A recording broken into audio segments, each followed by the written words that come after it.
हां, आता आज मग आपण बघूया एखादं टेक्स्ट असेल तर त्याला कर्वेचरमध्ये कसं शेप द्यायचा किंवा कसा सेट करायचा. पहिलं म्हणजे याच्यामध्ये दोन गोष्टी आवश्यक आहेत. एक म्हणजे काय आपला टेक्स्ट आहे, काय मॅटर आहे, तो पहिला एक असा टाईप करून घ्यायचा. इंग्लिश असेल तर इंग्लिश, मराठी असेल तर मराठी असं.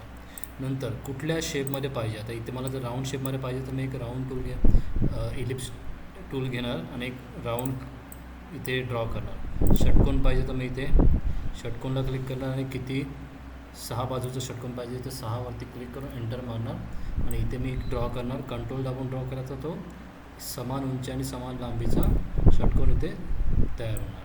ठीक आहे. आता षटकोन नंतर ह्याला जर असा कर्वेचर करायचा असेल तर मग मी काय करणार, ही जी लाईन आहे 3 पॉईंट कर्व हा टूल सिलेक्ट करणार आणि यातून पाहिजे तसा कर्व मी इथे ड्रॉ करू शकतो. इथे अशा प्रकारे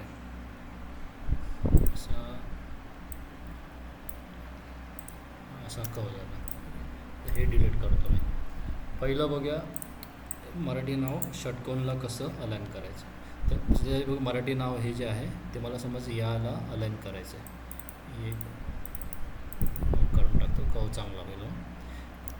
मग काय करायचं, पहिलं तो टेक्स्टला पकडायचं, टेक्स्टमध्ये जायचं आणि फिट टेक्स्ट टू पाथ हा जो ऑप्शन आहे तो सिलेक्ट करायचा आणि मग कुठल्या पाथला आपल्याला तो अलाइन करायचा आहे ना, खालती वरती आणि इथे दिसायला लागतो असं, खाली वरती या साईडला, लेफ्टला, राईटला, मधोमध, खाली, आता इथे खाली करायचं आहे.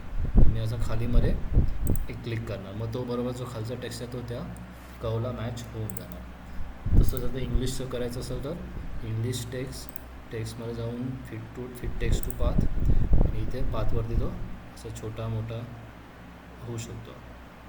ठीक आहे. लांब पाहिजे लांब, एखादा लोगो डिझाईन करायचा असेल अशा प्रकारे करता येतो. ठीक आहे. आता फॉन्टची साईज इथे कमी केली तर मग ते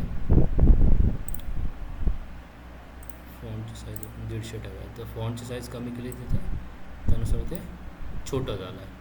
ठीक आहे. तसंच आता षटकोनला पण करण्यासाठी ते टेक्स्ट सिलेक्ट करायचं, टेक्स्ट टूलमध्ये फिट टेक्स्ट टू पाथ आणि जसं शेपमध्ये पाहिजे तिथं अलाइन करायचं आणि सोडून क्लिक करायचं.